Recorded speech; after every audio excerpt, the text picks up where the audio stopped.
सब रे ग्वाला लगे चौका लगावे पूरी पृथ्वी महाराज बा गोपी को आंगन मक्खन ते लीप दियो। सब ग्वाला बोले लाला अब कहा करें, बोले अब तो मजा आवेगो, मटकी लेके आ रही होगी सोई रिपट जावेगी वही कुछ देखना हमें। सबरे छुप जाओ, एकांत में घुस जाओ, सबरे अंधेरे में छुप गए, कोई खंबा के पीछे छुप गो, सबरे छुप करके भीतर खड़े, प्रभावती आवेगी। इतने में ही प्रभावती आई।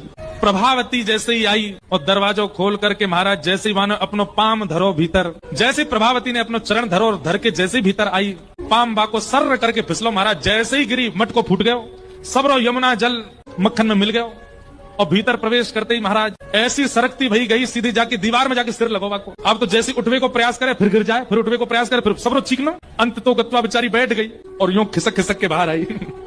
ठाकुर जी दूर से देख रहे हैं। प्रभावती ने देखी, तेरे काम होंगे सबरेज। ठाकुर जी बोली और ले ले, हम तो कह रही हम चोरी ना कर सके, ले ले, और हम क्या तो चोरी करें तो प्रसाद दिया हमने, ले पकड़ ले हमें। अब तो प्रभावती ठाकुर जी की ओर दौड़ी, सो धड़ाम तो फिर गिरी, उठ ही नहीं पावे। ठाकुर जी सिंह दिखाते बैठेंगा, दिखाते हुए भाज गए माते खिड़की देने करके। अब प्रभावती तो पूरी मक्खन में लिप गई महाराज, यहाँ से कोनी फूट गई, यहाँ से छिल गई, पाम छिल गए। यशोदा मैया के पास गई और मैया तो जाकर के बोली, मैया तुम अपने लाला समझा लो, नहीं तो काउदरा देख लूंगी मैं, देखियो मेरा का हाल क्यों जाने। यशोदा मैया निकल के बाहर आई, बोले एरी तो पका चुकाम ना है, मेरे लाला पीछे पड़ी रहे का क्यों मेरे लाला ने। बोले मैया मक्खन खावे कोई बात ना, लेकिन जे कहा ये नया उदम सी क्यों, पूरे घर में मक्खन लीप के आ गए, देख मेरे हाथ पाम टूट गए सबरे। मैया तेरो लाला अब बहुत आगे निकल तो जा रहा हो, तू देख ले, तू समझा ले, नहीं तो कल ना मैं देख लूंगी यार। यशोदा मैया भी थोड़ी नाराज है, बोले तू कैसे देख लेगी मेरे लाला है, तो तुम दंड दो लाला है।